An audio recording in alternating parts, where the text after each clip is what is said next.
हरिओम। नमस्कार मित्रों, प्रणाम। जय श्री राम। जय बाबा केदार। मित्रों, एक बार पुनः आपका स्वागत करता हूँ श्री शिव शक्ति आध्यात्मिक चैनल पर, जहाँ पर कि मैं ज्योतिष से संबंधित छोटी छोटी सूक्ष्म जानकारियाँ, छोटे छोटे योग आपको बताता हूँ। इसी कड़ी में मित्रों, आज जो चर्चा का विषय है वो है सूर्य ग्रह। सूर्य ग्रह जब कुंडली में कमजोर होता है या नीच का होता है, खराब होता है या अशुभ प्रभाव में होता है, तो जातक के जीवन में क्या क्या परिवर्तन, क्या क्या परेशानियां और क्या क्या कष्ट उठाने पड़ते हैं, उसके बारे में आज मैं आपको सूक्ष्म जानकारियां दूंगा। वीडियो प्रारंभ करने से पहले मित्रों, आपसे पुनः अनुरोध, यदि आपने अभी तक चैनल को सब्सक्राइब नहीं किया है तो प्लीज़ चैनल को सब्सक्राइब करें, स्वयं भी करें, अन्य लोगों से भी कराएं। वीडियो को पूरा सुनें और अंत में यदि आपको अच्छी लगती हैं तो शेयर करना बिल्कुल न भूलें। शेयर भी करें, लाइक भी करें और कमेंट भी करें। तो मित्रों, आओ चर्चा करेंगे सूर्य ग्रह के बारे में। अपनी जन्म कुंडली खोलिए और उसमें देखिए सूर्य कमजोर तो नहीं है, सूर्य नीच का तो नहीं है। सूर्य नीच होता है तुला राशि में। जब 7 के अंक में सूर्य ग्रह विराजमान हो जाता है तो सूर्य ग्रह नीच का हो जाता है। या सूर्य ग्रह पे पाप ग्रहों की दृष्टि, यदि राहु की दृष्टि है, शनि की दृष्टि है, केतु की दृष्टि है, तो फिर सूर्य कमजोर हो जाता है। तो मित्रों, सूर्य यदि कमजोर है, खराब है, नीच का है या अशुभ प्रभाव में है, तो उसके क्या लक्षण दिखाई देते हैं, उसके बारे में सुनिए। मित्रों, सबसे पहले जब सूर्य अशुभ प्रभाव में होता है तो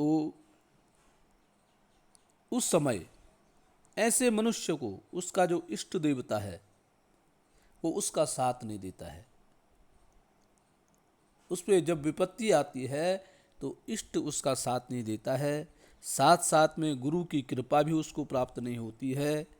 और जब उसको आवश्यकता होती है तो पिता की मदद, पिता की सहायता भी उसको प्राप्त नहीं हो पाती है। दूसरी बात, सूर्य जब मित्रों कमजोर स्थिति में होता है तो ऐसा जो जातक होता है, रोग उसको घेर लेते हैं। उसको छोटी छोटी बीमारियां एकदम से उसको लग जाती हैं। इसके साथ साथ नौकरी है, बिजनेस है या राजनीति है, ऐसे किसी भी कार्य में उसको सफलता प्राप्त नहीं हो पाती है।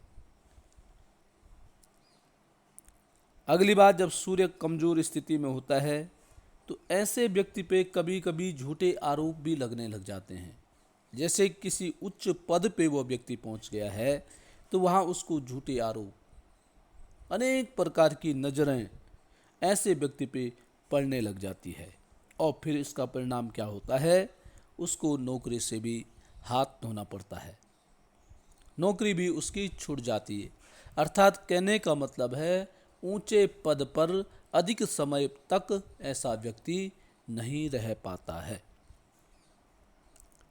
अगली बात है, सूर्य मित्रों जब कमजोर होता है या खराब स्थिति में होता है तो जातक ऐसा जो व्यक्ति होगा उसकी हृदय, पेट, हड्डी और आँख की समस्याओं का सामना उसको करना पड़ता है। हृदय से संबंधित रोग भी उसको हो जाते हैं, पेट से संबंधित रोग, लीवर, किडनी इत्यादि रोग, और हड्डियों से, और साथ साथ में आँखों से संबंधित समस्याएं और रोग भी उसको होने लग जाते हैं। अगली बात है कि सूर्य जब अशुभ कुंडली में होता है तो मित्रों पितृदोष भी उसका माना जाता है। आत्मविश्वास ऐसे व्यक्ति में कम होता है। आत्मनिर्भरता की भी कमी होती है और ऐसा व्यक्ति, सबसे बड़ी बात है कि अपने पिता से शत्रुतापूर्ण व्यवहार करने वाला होता है और स्वास्थ्य में भी उसकी दिन प्रतिदिन गिरावट आती रहती है। सूर्य जब नीच का होता है तो ऐसा व्यक्ति क्या होता है, आत्मविश्वास की उसमें बहुत अधिक कमी हो जाती है। वो जानता है परंतु कह नहीं पाता है, डर होता है, भय होता है, उसको भयभीत होने लग जाता है। किसी भी कार्य को प्रारंभ करने से पहले उसमें अनेक प्रकार के भय, अनेक प्रकार की डर उत्पन्न हो जाती है, जिससे कि वह उस कार्य को प्रारंभ ही नहीं कर पाता है। तो सूर्य जब कमजोर स्थिति में होता है, ऐसी स्थिति मनुष्य की बन जाती है। तो मित्रों, उसके लिए उपाय है, सूर्य भगवान को हमेशा जल चढ़ाओ।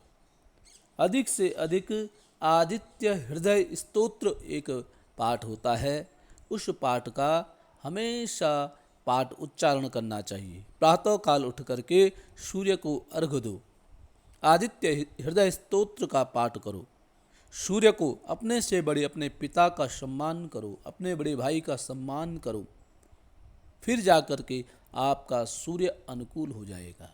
सूर्य के जप, सूर्य की अंगूठी, रत्न धारण भी आप कर सकते हैं सूर्य को प्रबल करने के लिए। मित्रों, जन्म कुंडली में आत्मकारक जो सूर्य ग्रह है वो हमारा ठीक होना चाहिए, जिससे कि हमारा आत्मबल बना रहे। मित्रों, आज के लिए इतना ही। कल पुनः किसी नई जानकारी के साथ आपके सामने प्रस्तुत होऊंगा। तब तक के लिए नमस्कार, प्रणाम, जय श्री राम, जय बाबा केदार।